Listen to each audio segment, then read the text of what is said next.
G'day, I am Rabbi Mordechai Becher, And I am Yoshua Karsh. and welcome to Two Rabbis and a Podcast. And today, I guess it's a little bit of a continuation of our discussion about exotic, ancient, fascinating books last week. We are moving on to a discussion about two things. A, the Cairo Geniza, and B, what was the other topic is Well, it's um, whether information that is uh, taken from or there's a word there. I'm looking for the word. Information. archaeology. Yes. Archaeology. Yes. So can halachic matters be resolved using archaeology? And has it ever happened? For instance, with Genizas or the Dead Sea Scrolls or things like that, has it ever happened that there was an outstanding kind of unresolved halachic issue that was considered resolved because of it, or did people try to resolve it and there was pushback? That kind of This is a massive subject. yes, We may have to do part two. that's perfect. That's fine. Okay. Although I have great faith in your ability to handle massive subjects in like a soundbite. But go ahead. Okay. Let's begin with the Cairo Geniza. Okay. So, as some of you may know, and some of you may not know, when you have something with the name of God or words of Torah, we don't just chuck it out. We don't just put it in the garbage or recycle it. Generally, we put it into something known as a geniza, meaning a storehouse, a storage place, or sometimes called shamus, shame meaning the name of God, and we put it away. Now, obviously, if Jews have been doing that for a long time, if we could find a geniza that was used by Jews 1,000 years ago, 2,000 years ago, etc., that would be a treasure house of information, especially if the Jews were really stringent about it and didn't just put words of Torah in there, but pretty much anything written in Hebrew script. So can you imagine 1,000 years worth of Hebrew letters and documents and manuscripts and autographed manuscripts and so on and so forth? Well, we've got it. And there's a few examples. The most famous, Cairo. So there's a synagogue, a shul in Cairo called the Ben Ezra Synagogue, built in 822, destroyed 1012, rebuilt 1025. So the current building, which has been renovated recently by the Egyptian government, dates back to 1025. And in the, I'm going to share, if that's okay. It's very okay.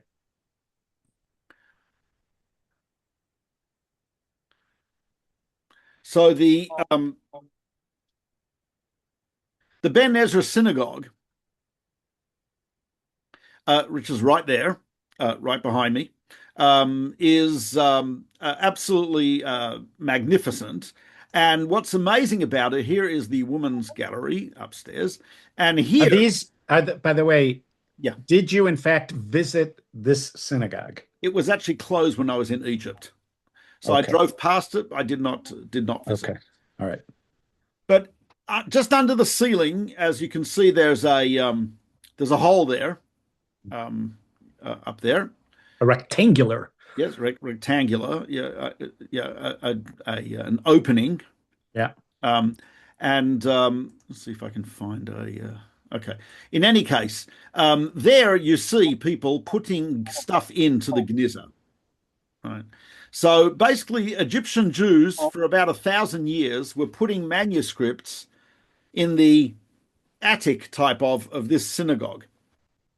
So a number of people knew about this. People outside of Egypt were aware of this. There was a guy right behind me, Solomon Wertheim from Jerusalem, who actually found some manuscripts there and published them. There was Yaakov Safir, one of the great intrepid Jewish travelers of the 1800s, went all over the world. When I say all over the world, India, Sri Lanka, New Zealand, Australia, unbelievable. But he also went to Egypt. And he wrote about it. Yes, he wrote about it. Yes, Evan Sapir. Fascinating, Okay. 2 volumes. It's amazing his experiences. You imagine someone in the 1800s, a Jew from Jerusalem, traveling all over the world like that. So he went to Egypt, and I've got the quote here. After I'd labored for 2 days with covered with dust and earth, I removed a few folios of some old books and manuscripts I had chosen. I did not find any valuable information in them. Who knows what lies beneath? Great words. I was tired of searching, but I certainly came across no snake or similar reptile, and thank God no harm came to me. So we've got Solomon Wertheim knew about it, Yaakov Safir, but the great discovery and leap forward for the Geniza and bringing it to light was really Solomon Schechter. Solomon Schechter, who was raised as a Hasidic Jew, Shlomo Zalman Schechter, went to England and was a reader, i.e. professor of Hebrew and Talmud at Cambridge University.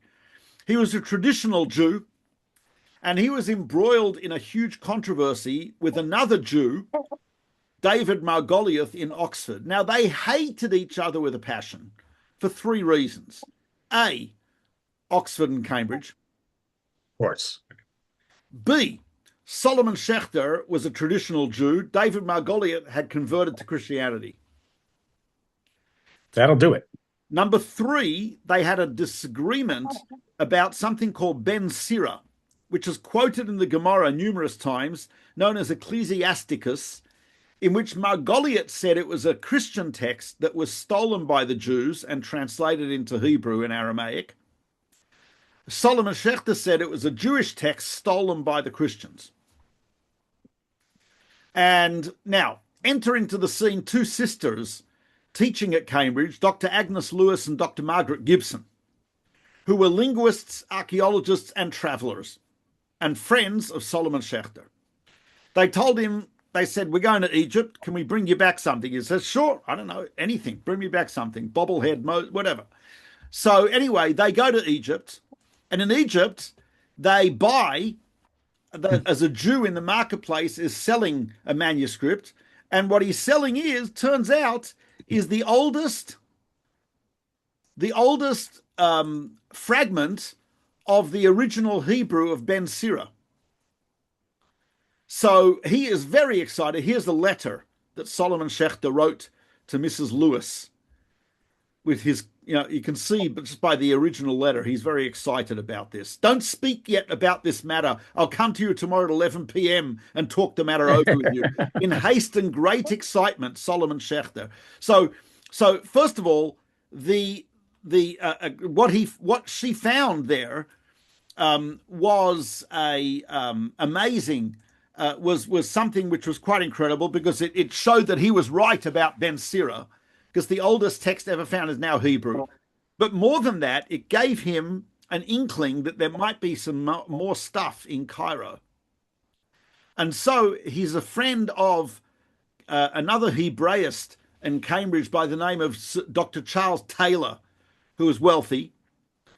Solomon Schechter was poor as a church mouse.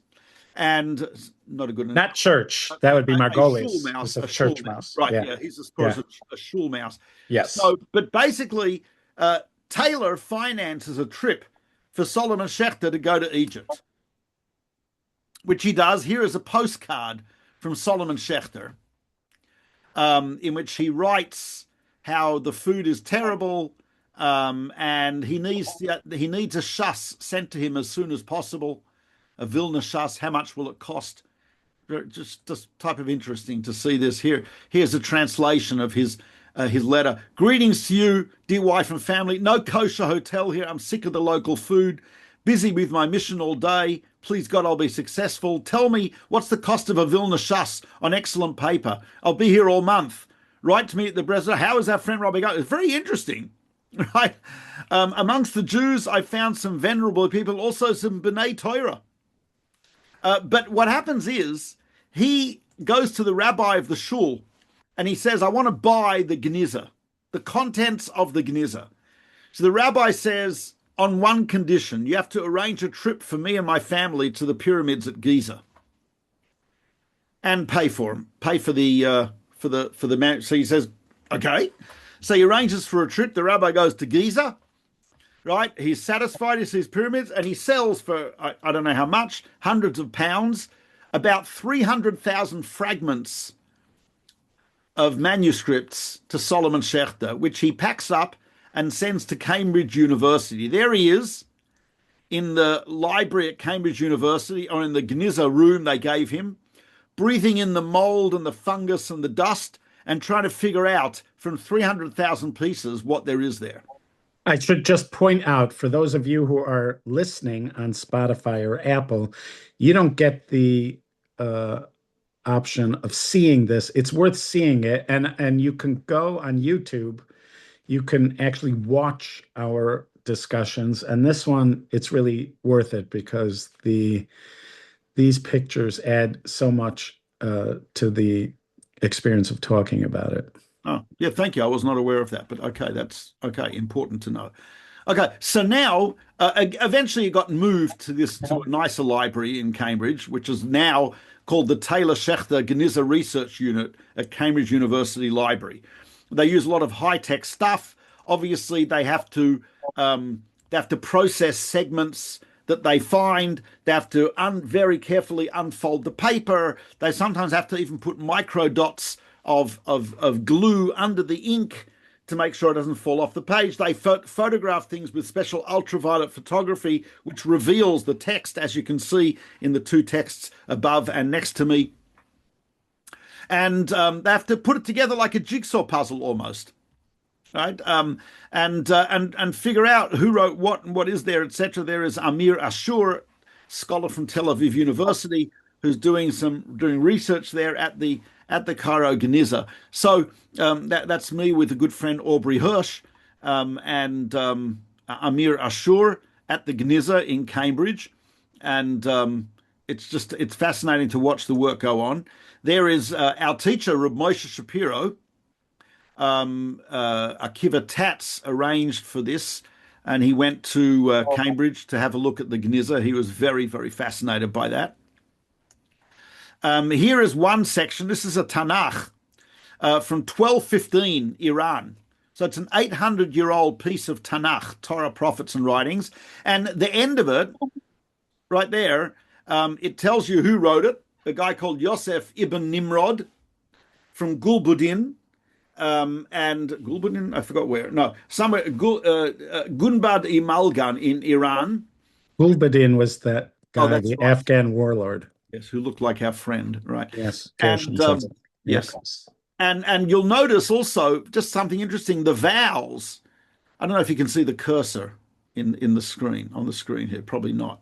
But you'll see the vowels are all above the text. Yeah, cool. That's type of interesting to see. Here's a letter about 1,000 years old from Reb Chushiel ben Elchanan to his relative. He wrote from Cairo, Tunisia, and he is writing to Jews in Egypt, to his relative in Egypt. And he is one of the Gaonim about, there's the legend that he was captured by pirates, Arab pirates, and ransomed off by the community in Cairo. It's not clear from this letter that he was there in an involuntary way. It sounds like he was willingly settled there. But either way, it's a fascinating, ancient letter. What else do we have? So we have here, you've heard of Dunash ibn Lebret, who was the great poet who wrote Dror Yikra Levanim Bat. So evidently he had to escape Spain and he went to Egypt. And here's a letter that his wife wrote to him with a beautiful poem writing to her husband in poetic form. She was also a poet. This is virtually the only piece of poetry we have from a medieval woman. And it's just beautiful. And talking about how she, when he leaves, will he now come back to Spain if the prince gives him half the kingdom? We don't know what really happened. Look at this, but just 1 second here. He put a ring on her, and she put a bracelet on him. What's going on there? Well, they were exchanging mementos. Was that at the chasana? No. This is when sounds like a double ring ceremony more. No. This is when he left her. Oh, okay. Will her love remember his graceful love, her only son, as he parted when he left her On her left hand, he placed a ring from his on his right. right? That sounds like Kedushin. No, no. This is a poem. They were married for years. They already had a child at this point, as you can see in the poem, right? Now the bracelet is more than likely her dowry, which she's giving him because he is escaping for his life and Got it. probably needs the money. Yeah. So that's very likely. Um, in any case, just some interesting insights. Here's a letter to Chazdai ibn Shafrut, who is a Jewish diplomat in Spain, and it talks about the conversion of the Khazars to Judaism. There was a number of During real letters, time. yeah, there are a number of letters from the Khazars to the Jews in Spain and Egypt. These are not like talking about ancient history. These are happening in real Well, time. it's a few hundred years after the conversion, but yeah, Solomon Schechter published those letters. It made front page news in the New York Times about an ancient Jewish kingdom in Khazaria, which Solomon Schechter called the Schechter Letters. Here's a prenup, like a ksuva, but it's got a number of conditions which are fascinating. It's a guy's name is Tuvia, and he has accepted Anit Tuvia, right? Accepted upon myself that that I will not bring into my house frivolous jesters, good for nothings. I will not enter the house of anyone who clings to licentiousness, corruption, and ugly deeds. I will not associate with them for food or drink or anything else. And I will not purchase for myself a slave girl as long as Faiza is with me. So evidently, this guy had a little bit of a reputation, and his wife is not willing to marry him unless he signs a condition, a prenup, that A, he will not have frivolous jesters, buffoons, and licentious men, in other words, his friends, cannot come Yes. to the house, and he cannot Yes. hang out with them. And Yes. this is one very common condition that we find was he cannot purchase a slave girl for obvious reasons. Yes. Here, we just celebrated Hanukkah where we date documents from the reign of Alexander. The Talmud says as a tribute to Alexander for not destroying the temple, we dated documents from his reign. So here's a document from Cairo. It's a ketuvah, and you can see that it's dated back to the reign of Alexander. Now it's actually referred to as Fostat. Fostat, yes. As you can see, Fostat, Mitzrayim, Egypt, Sha'al Nilus Hanahar on the Nile River. So you're saying that Fostat is identical with Cairo. Fostat is type of a suburb of Cairo. I think nowadays it's called Old Cairo, but that's where the Rambam and many Jews lived, in Fostat. Okay. And here you've got another ketuvah, which is, as you can see, very nicely made. Right?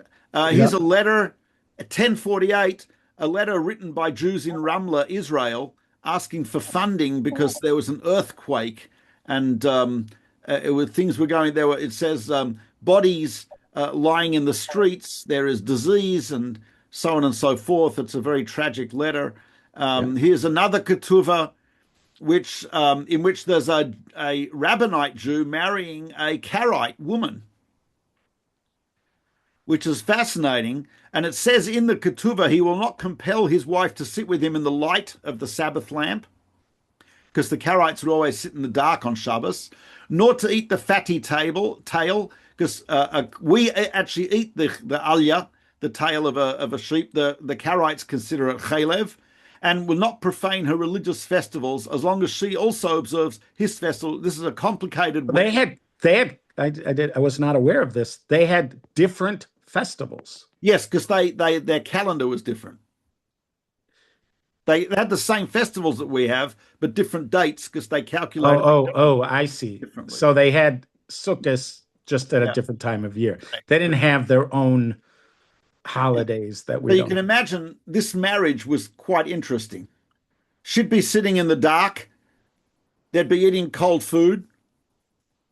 They'd keep two sets of Yom Tovim, sometimes overlapping. It's like bizarre, and it's signed by rabbis and Karaites. So this is 11th century. Pre-Rambam's arrival. When the Rambam came, he forbade the marriage to Karaites. I seem to remember because I over the years got to meet some Egyptian Jews, Mm-hmm. and I seem to remember that even up until a lot of them are leaving after Nasser takes over, that there were lots of Karaites there. In Yes, fact, if somebody said that they were from a Jewish family that was in Egypt for a long time, you had to check into that to make sure yes, that they were not Karaites. yeah, yeah, So that this would be like many hundreds of years that they had Karaites correct. that were prominently a part, it looks like prominently a part of the Jewish community, or at least until the Rambam. Correct. And here is an original handwritten manuscript by Maimonides in his own handwriting of his commentary on the Mishnah with a picture that he drew as well. And there are literally volumes of his commentary on the Mishnah with his handwriting. Now, it's really, my understanding is his commentary is written in Hebrew letters, but it's Yes, actually Arabic. what we call Judeo-Arabic. It is Arabic with lots of Hebrew thrown in, written in Hebrew letters. And this is in the Rambam's own handwriting. Here is his notebook that he used to plan the Mishneh Torah. This is actually found in Oxford University. As you can see, he's got the title, the heading, he's got Perek Rishon. This is his handwriting. He's got little notes in the side. He's crossed out things, he's rewritten things, he's changed the order of things. And this is in the Rambam's own handwriting. Now, another thing, I seem to remember that he was young when he began this Yeah, he was about 20. commentary. So is this an indication that he went back and reworked it? Or is this, do you think, from his youth? I don't know. I think it's from his youth. The Mishneh Torah is later. This is a letter he wrote as a recommendation for a cousin of his called Yitzchak al-Dari, who was moving somewhere, and he wanted Rambam to testify that he was a scholar and hence exempt from taxes. Uh-huh. And here is his signature, right? Shloma Yirbeh, Shloma Chaver, Beno, Shalom Bena, right? May his peace increase. Moshe ben Rav Maimon Zatzal, Moses, son of Maimon. Here's a receipt for money that he gave for redemption of captives. Here's a close-up of his signature, Moshe ben Rav Maimon Zatzal. Maimon is his father, so Zatzal. That's sort of very interesting. So that's the Rambam. Is that a pic? You just put up a picture of the Rambam from his youth? Paul, this is Yes. me holding a letter. I thought that was the Rambam. It's That's you? actually Okay. they store the letter in a special type of plastic. Uh-huh. And it's open to the, it's not hermetically sealed, it's actually open to the air. Uh-huh. So for some reason, that's better for preservation of the document. But it was pretty cool to hold a letter written by Maimonides with his signature on it. Now, did he write with a quill? Is Yes. that the assumption? He wrote with a Yes, quill. he wrote with a quill. Yeah. In fact, there is a professor at Sorbonne whose expertise is the actual physical manuscripts, medieval physical manuscripts. And she actually also, yeah, she said he was writing with a quill. Here's a section of his Mishneh Torah. Again, you can see he's crossed out things, he's rewritten things, he's inserted things in the text. And it's just interesting. You could probably, if you'd read this, you could see a little bit of his thought process in writing it. Here's one classic example. You can see he's got the word Hilchot Nezikin, laws of damages. The word Nezikin is crossed out. And he's rewritten laws of Nizkei Mammon, damage by property. So he's even careful that with the title of the chapter, he's careful about, right. There you go. There's a little piece from the Mishneh Torah. Here is just some a lexicon. He's translating words, Hebrew, Aramaic, and Arabic. This is from the Guide for the Perplexed, and you can see he's written a pasuk here, Vayishkon Kvod Hashem al Har Sinai. Right, that's a verse from the Torah. The rest is in Judeo-Arabic. Oh, so he wrote Hashem with two yuds. Yeah, so Rav Moshe Shapiro. That's interesting. But the use of two yuds is because it's the first letter of the way it's written, Yud Hey and Vav Hey. Yeah. Last letter of the way it's pronounced, Adonai, Yud. Oh, I see. First letter of the writing, last letter of the pronunciation, you've got the name of Hashem. That's Rav Moshe Shapiro's Oh, I didn't explanation. realize how old that was. It is Because pretty. when we were wee lads, that's how Sidurim and other Yeah. kinds of they all I had always thought it was the way words. the printers wanted to save ink, Yeah, which it may be right. true, but it's pretty But old. I would have thought it was very modern.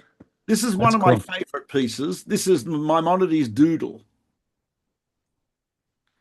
Can you see the doodle? Right? On the top left, No, in the middle on the left. that's what I mean. I meant Yeah. whatever. Yeah. Right. So he looks like a E. I would say it looks like a G in the middle, a script G. Yeah, but it's a doodle. And it's possible he's writing an early form of English.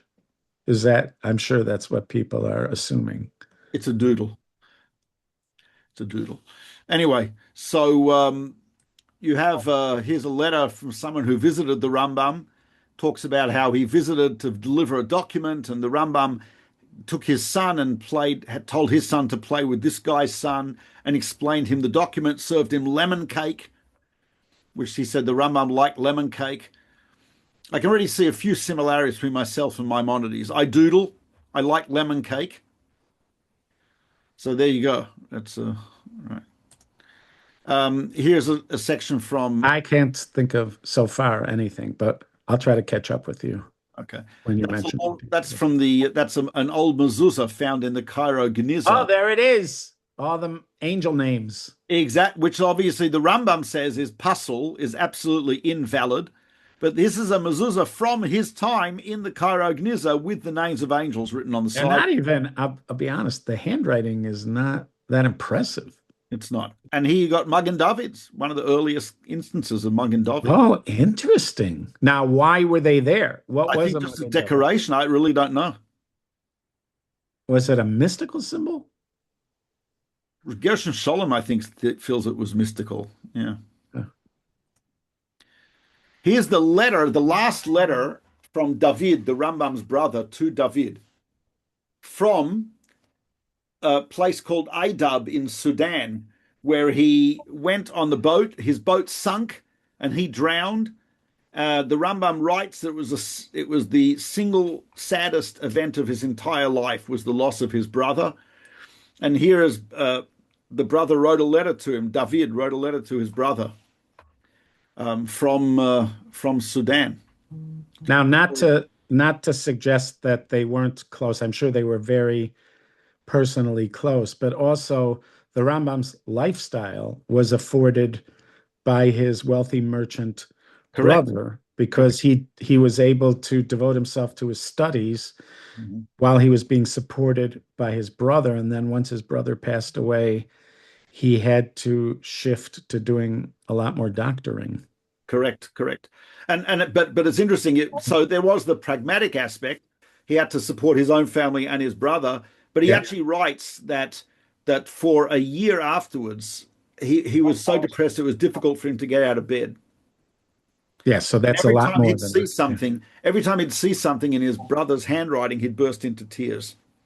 Which you do not associate that with the Rambam. He has his reputation as somebody who's coldly philosophical, complete master over his character and feelings. But and there you see he's a human being. Here's the letter. It's like obviously fragments because it was, as you can saw from the manuscript, there were pieces missing. But this is what he writes. Very sad to see it. Here's a tshuva written by the Rambam's son, Avraham, son of the Rambam. And there's quite a few manuscripts from the Rambam's son in the Cairo Geniza. This is a song, a poem, written by some of the name of Giovanni or Johann from Italy, who converted to Judaism and became known as Ovadia, and he moved to Cairo and composed a song. There's another Ovadia who turns up in the Rambam's This is not letters. the same one. No, you're saying this is not the same one? Not the same Ovadia one. Hager? Ovadia in the Rambam's letters was a convert from Islam. This Ovadia was a Catholic from Italy. Ah, But Ovadia was not an uncommon name for converts because Ovadia himself, the prophet Ovadia, was a convert. right. We actually have these are the notes, sheet music that was found in the No way. and actually it has been That is awesome. Israeli scholars have actually and musicians have actually figured out what it sounds like, what that Oh music. my gosh.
But that is pretty awesome to hear what Jews were listening to, the music in Cairo. Here's a Yiddish letter, one of the oldest Yiddish letters ever. A woman in Europe writing to her son in Cairo, and it starts off by saying, "Why don't you write?" As Any idea what year this might have been? oh. Here's a letter from Yehuda Halevi to his friend Chalfon. So this is from 1120 or so. And basically asks him to ask a question to Rabbi Yosef ibn Migash, The Rimigash. the Rimigash, if he ruled correctly. Rabbi Yehuda Halevi and the Rimigash both learnt in yeshiva in Elisena. The Rosh Yeshiva was the Rif, Rabbi Yitzhak Alfazi. What is Elisena? Where is that? A place in Spain, southern Spain. So the Rif would have been there at the end of his life. Yeah, he established a yeshiva there. And the Rimigash is the Rambam's Father's Rebbe. Yeah. Yeah. There's the address. It's the name of the recipient and the city in which he lives. How it got to him is a good question. I don't know. But this is awesome. This is a kashrut certification to Hechsher for a cheese store in Egypt. 11th, 12th century. The cheese store is run by Karaites, and the Beit Din of Cairo, the rabbis in Cairo, ensured that the Karaites, by a handshake and an oath on the Torah, would only use cheese, kosher cheese, and import it specifically kosher, and so on and so forth. And it's a letter. This is the OU from 900 years ago. How unbelievable is that? That's incredible. This is like you'd walk into a Karaite cheese store, and on the wall is this letter, which certifies that the products in the store are kosher. And it's like 900 years ago. Yeah. Yeah. Here's Kaddish, which actually has V'yatzmach. No? Oh, so it's Nusach Sfard. Yeah, and it also includes the names of rabbis. Oh, look at that. Uv'chaye Adonenu Eviatar HaKohen Rosh HaYeshiva, in the life of Eviatar the Kohen, head of the yeshiva, Gaon Yaakov. Uv'chaye Rabbeinu Shlomo, Avi HaYeshiva, the master of the yeshiva. Uv'chaye Rabbeinu, and it lists a whole bunch of rabbis in the Kaddish. In the Kaddish. Yeah. Now, I seem to remember that this was the case also with benching during the time of the Rambam. Is that the case? Do you know? I don't know about benching, but the Ramban, in his famous letter to quieten the argument about the writings of the Rambam, he writes, attesting to the greatness of the Rambam, he says, "I know that Jews from Yemen mention the Rambam in their Kaddish. Oh, and Kaddish. The Not a bad Chaye Marana v'Rabbana Rab Moshe ben Maimon. That was in the Yemenite Kaddish. That's quoted by the Ramban. Got it. Here is a Haggadah from Egypt, 11th century. First of all, see the big arrow there? Baruch Yeah. right after Kiddush, Hazmanim, Baruch atah Hashem, Elokeinu melech haolam, she'asa nisim la'avoteinu b'yamim ha'elu. Nice. They added that bracha. How do you like that? And 5 questions. Shebechol ha'leilot anu ochlim basar tzli shalukum uvashal. All other nights we eat all types of meat. Halayla hazeh hayinu ochlim beveit hamikdash kulot tzli. On this night we only ate in the Beit Hamikdash. We only ate roasted meat. So that was the 5 questions. There's Birkat Hamazon, 10th century Israeli version. Very, very brief, as you can see. It's a short version. Why are they calling it a Palestinian version? Well, it was Palestine at the time. Oh, it came from Israel. Yeah, it came from Israel. I see. That's one of the Shechter letters from the Karaites. Yeah, talking Any idea what percentage of Jews at that time identified as Karaites? We don't know. No. Did it seem like a lot to you, based on your research? Hard to know. They did disappear. They assimilated into the Jewish community and non-Jewish community. But here's, by the way, a letter from Kiev to the Jews in Cairo, and it's got written in Karaite script at the bottom, I have read this. Hokurum. And it's also got Karaite Jewish names in the letter as well. I didn't realize that there was a Karaite script. Called Turkic. So is it version, it looks like an aleph there. It does look a little like, I don't know if it's related. I don't know if it's Semitic. Yeah. Interesting. These are the coolest things, I think, from the Cairo. These are children's workbooks from 900 years ago in Egypt, teaching Aleph Beit and teaching the Nakudot. And you can see they made an effort to make them look good. Yeah. And even more awesome, the kids' work themselves. These are the things that the kids wrote. And doodles. So here's one kid. He's a doodler, this kid. Clearly watched TV, because that's clearly a picture of a TV. Right, well, that's a person on a camel. It looks more like a TV to me. Those triangular things are stirrups. Those are classic stirrups. There's a book in YU Library about cavalry and stuff at that time in Egypt, believe it or not. And they had triangular stirrups for the. Imagine that that's your area of expertise. You've spent mind-boggling years and years and years, and you've become the expert on doodling stirrups. Well, here's the other kid. This kid's the nerd. He's going to get beaten up at recess. And here's a kid who's doodled a Nile boat with the sun. Now, there's a book about medieval boats of the Middle East. Yeah. And the library, and I looked it up, and that is an accurate depiction of a Nile River boat. So I remember years ago, you showed me this or something like it, or I saw whatever you had been doing years ago. And I was mentioning that even in Israel, if you ask an Israeli, like my kids when they were growing up, if you ask them to draw a house, they draw slanted, like a roof. Yeah, like roofs that are slanted. Now, clearly this is a boat. This is not a house, but it's interesting to me because in Israel, you don't experience that. For the most part, they are rectangular houses. They are not sloped roofed, but that looks like sloped roofs. But again, that may not be any indication of what house. Yeah, that's cool. Here's a business letter from Rabbi Look at that handwriting.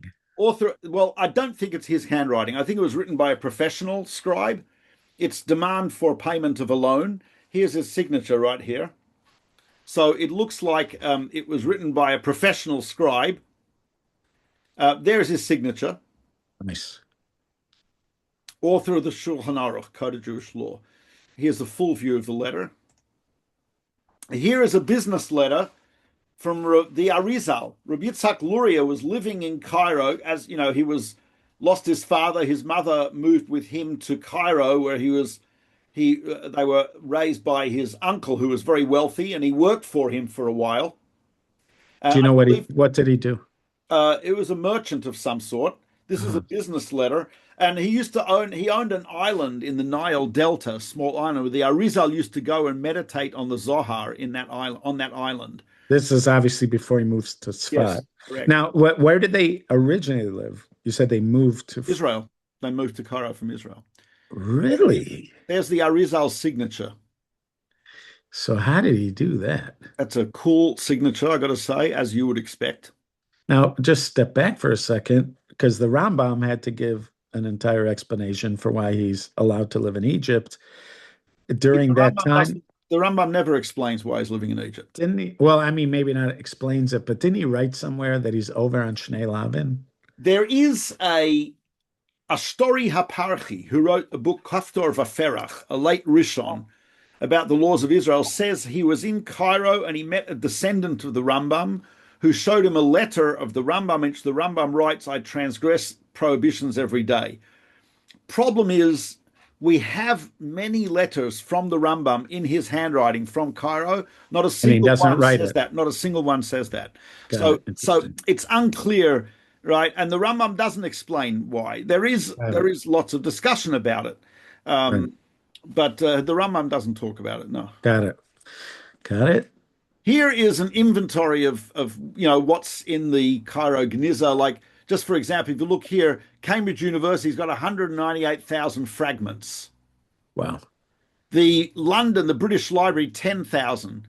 John Rylands University, Manchester, 11,000. New York Jewish Theological Seminary, which is where Solomon Schechter moved from Cambridge, 30,000. Shiva University has two. We have two. Yes, we have two. What can I say? It's a little embarrassing, but that's what we have. Oxford, 25,000 pieces. All right, so they're all over the world, all Yeah. over the world. And what's there which is still to be published? There's a lot of stuff which is being published. There's Responsa of Avraham, son of Maimonides. We have students' notes of the Rambam's lectures on Talmud and philosophy, which are written in Arabic, and students' notes of the lectures of Riri Migash. So that's pretty fascinating stuff. And I'm sure there's more things there which need to be discovered and which have not yet been found. So it's quite something. Um, There and was a guy, there was a guy who came to Or Sameach when I was teaching there. He came during the summer. Mayor Schuster found him at the Kotel, brought him to Or Sameach, and Mayor Schuster had pitched to him that he could learn Hebrew. It was during the summer break, and there were Ulpan classes happening at Or Sameach. And he pitched to this guy, and this guy said, he doesn't really have money to spend on that, but he's willing to barter. He'll teach whoever teaches him, he'll teach that person Arabic, and the person will teach him Hebrew. So I got to be that person. So he taught me how to read Arabic and a lot of Arabic words. But one of the things that he used this again, he's just studying Arabic. His PhD was like in Arabic literature from University of Texas, and like a princess from Jordan was in his class, and he had he wasn't a from guy at all. I mean, he was just like, but we had this primer, and in the introduction to the primer, it mentioned that there are three uh, stages of Arabic. There's classical Arabic, there's middle Arabic, and then there's like modern Arabic. And the middle Arabic, where it moves, that's the biggest jump in Arabic, where it moves from the like sort of classical Arabic to the middle, so it says in there, this is not a Jewish book, it just says that a big resource for Middle Arabic are the writings of the Rambam. huh, Interesting. that because he was very prolific and he was writing at that time. And so not just as a, he wasn't just influential as a philosopher, but even the Arabic language, the Rambam was Fascinating. influential. Yeah. That's amazing. Amazing. So, yeah, that's great. So that's a little bit of an intro. Okay. Obviously, there's a book by Solomon Goitian from Princeton University, which is 8 volumes called A Mediterranean Society, which describes life on the shores of the Mediterranean, based almost exclusively on the Cairo Geniza. I was at a museum that that's on the University of Chicago campus. It's actually a fairly interesting museum because it's just small, but they have real artifacts. So they have a facsimile of a page that the Rambam wrote about his schedule. Oh, yes, famous letter. Yeah. Right. So the originals of these are in the places which we saw: Oxford, Yeah. Cambridge, Jewish Theological Seminary, etc. It's incredible stuff. There was recently an exhibit last year. Oxford lent an exhibit to What Yeshiva University, so we were able to see a lot of the stuff, the original writings of the Rambam and his copies, Mishnah Torah, his commentary on the Mishnah. Amazing, amazing stuff to see, and there are new insights coming out all the time. And obviously, this is going to lead us to the question that you Right. wanted to discuss, which we're not going to have time to do. Right. But let's say the Frankel Rambam. I remember when they started to work on the Frankel Rambam. So the Frankel Rambam is the Mishnah Torah. That was their project. And this was already being done like 45 years ago, maybe 50 years ago. They started this I project. remember when they were doing it. Yeah.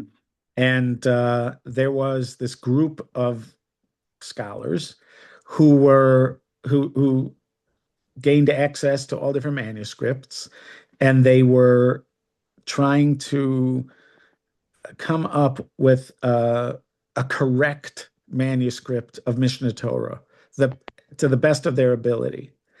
And I don't know of specific instances, but I remember at the time there was some controversy because there were contradictions in the Rambam, which had become the foundation for learned discussion and discourse, that were resolved because somebody found the original or a very early text, and what everybody thought was just the Rambam writing a different opinion was just a mistake, a copy mistake by somebody, and that once they got these earlier texts, they realized there is no contradiction.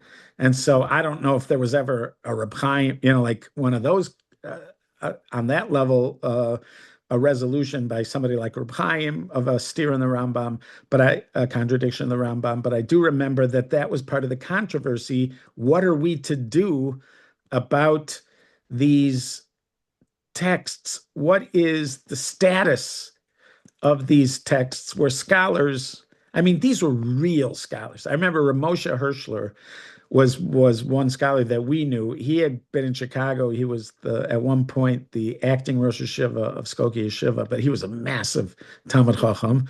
Yeah. And so you had people like that. All these kind of people are working on on all these kinds of manuscripts. I don't know. I don't think he was working on the Franco Rambam, but he's working on different manuscripts. And so when we get these, like the Ritva, they did a lot of work on the Ritva with all sorts of annotations, and a lot of the Rishonim where you have work with annotations and they're working with different, but especially the Rambam. And I know there was controversy at that time. Well, What is your understanding about it? well, there's a few aspects to that controversy. Yeah. Number one, it's almost like a very nuanced philosophical debate. When rabbis like Reb Chaim Soloveitchik and others give their explanations of the Rambam, Yeah. do we assume that's what the Rambam thought? That's what he had in mind? Did he have in mind Reb Chaim Soloveitchik's two dinim? Or does that exist independently? In other words, the Rambam is a vehicle by which we can understand Torah, And I don't know if we're claiming that the Rambam had that in mind when he wrote it, right? That's what Reb Chaim Soloveitchik understood from the Rambam, and it's a legitimate understanding of Torah, if not necessarily what the Rambam meant. So, So I so don't you're know. So you're saying saying that's even debatable. you're saying It's accurate. even if that wasn't the original text, it's still Torah. Exactly. In other words, there is that idea. There's a Yeah. second aspect to the controversy, which the Chazon Ish and others discuss, which I guess we'll talk about next week, Yeah. which is a manuscript that was not tachat yadayim, was not under the scrutiny and study of great Torah scholars for 1,000 years, and just came out of the closet, was lifted out of the dirt. Like from the Vatican. Like suddenly the Vatican produces a manuscript. Exactly. Nobody's seen this for 1,000 years. Does it change now? Does it change the number of Rishonim who believe this? Is it now? Will it change? The Chazon Ish was the opinion that it's irrelevant. We don't even. Do we learn it? We learn it because it's fascinating, but it doesn't change the halacha because it was not a manuscript that divine providence had placed under the scrutiny of Torah scholars. So you're saying that's a Chazon Ish, because I heard this in the name of the Beis Halevi. Did you also hear this? That the Soloveitchiks? No, I heard it was a Chazon Ish. It's certainly it's like a Siyata Dishmaya. There's like a sense. Yeah. Right. There's a third area, a third aspect of this whole question, which is even broader than that. Yeah. Which again we'll talk about next week. Which is archaeology. Does archaeological data, will that affect halachic opinion? For instance, what is tcheles? That will be one example, right? Yeah. What is tchelet? What is that color purple? The blue that we have on tzitzit? What about the existence of walls around towns regarding reading Megillah? The weights and measures, biblical weights and measures, which has ramifications in terms of halacha today, right? Of course, there's the whole controversy about tefillin, Rabbeinu Tam and Rashi, and the order of parchments in the tefillin. Do we have ancient tefillin that indicate one way or the other? And if they do, does it make a difference? There's certainly famous stories about it, whether size and construction. Yeah, size and constructions of mikvahs. All these are important questions and are discussed at length by some major halachic authorities, all the way from the Ramban all the way down to Chazon Ish today, and the Rav Avram Yitzchak Kohen Kook, Rav Chaim Kanievsky, and others. And that is something which is, I think, a fascinating subject. But you could have a just based on what you've said up until now, you could have a circumstance. This is highly theoretical, but let's say somebody found Moshe Rabbeinu's tefillin, but everybody agrees after the fact that these are Moshe Rabbeinu's tefillin, but they have not been seen up until now. And it could be the Chazon Ish is going to say you can't use these to determine the halacha about a detail of tefillin. Interesting. Yeah. Does he say it about that? He says it about manuscripts. Could you accept tefillin is unclear, but I'll give you one example where there's an argument in the Gemara as to whether the tzitz, the plate on the forehead of the Kohen Gadol, the high priest, Kodesh Lashem, holy unto God, is that on one line or two lines? Yeah. So the Gemara has an argument about it. And Rabbi Eliezer, son of Rabbi Yossi, says he saw it in Rome. He saw the tzitz in Rome. Josephus says there was a palace called the Palace of Peace, which was where the Romans kept the loot that they got in war and on display. It's very Orwellian, right? The Palace of Peace, the Temple of Peace. And the rabbis saw things there. So Rabbi Eliezer Rabbi Yossi actually saw the tzitz in Rome, and it was all on one line, he says. The Rambam does not paskin that way. Really? The Rambam rules that it's on two lines. That's the Rambam paskins. He says, Kodesh Lashem, Kodesh Milamata, Lashem Milamala. He says, however, if you wrote it on one line, this is what the Rama says, if you wrote it on one line, it's kosher. Sometimes they wrote it on one line. So he's acknowledging that, but that's not how we pass. In other words, that's funny. That it's fascinating because he saw, Rabbi Eliezer Rabbi Yossi saw that sits in Rome. And the Rambam Paskins, very nice. Sometimes they wrote it that way. That's not how we rule. And he's ruling independent of that. So again, there's a lot of different opinions and discussion about this. We'll talk about that. The great letter by Rav Hutner about it. There's I look forward to it. Okay, so God willing, Be'ezrat Hashem, inshallah, next week. Inshallah. Right. I'm not sure if, maybe you have to say that. I don't know. In any case, God I'll cover us on that. You go with the regular. Folks, if you like this, then press like and share it. Tell and people spread the about word. It. I was talking to a close relative of mine today. She says, "Oh, you got a podcast?" I said, "Oh my God, unbelievable!" Yes. Did she believe you after you said yes? Yes, she actually. Well, she searched and then she believed. Oh, then she believed you. She didn't believe you right away. Not immediately. I get that. No, I get that. Yeah. Okay. So folks, share it with others. Tell people. Yes, please do. And again, this sometimes it really does add a great deal to watch it on YouTube. A lot of them, it doesn't make much of a difference because it's mostly we're just talking about ideas. But in this particular one, Mordechai has a lot of fascinating photographs that accompany this discussion. So this one in particular would be worthwhile. Oh, and also I think Torah Anytime, you can also see the visual. Oh, and Torah Anytime does that? Torah Anytime, I'm pretty sure cool. also has the visual. Okay, cool. All right. So then you don't have to go on YouTube, Chas v'sholom. Okay, folks. All right. Good All right. Be well. Bye-bye.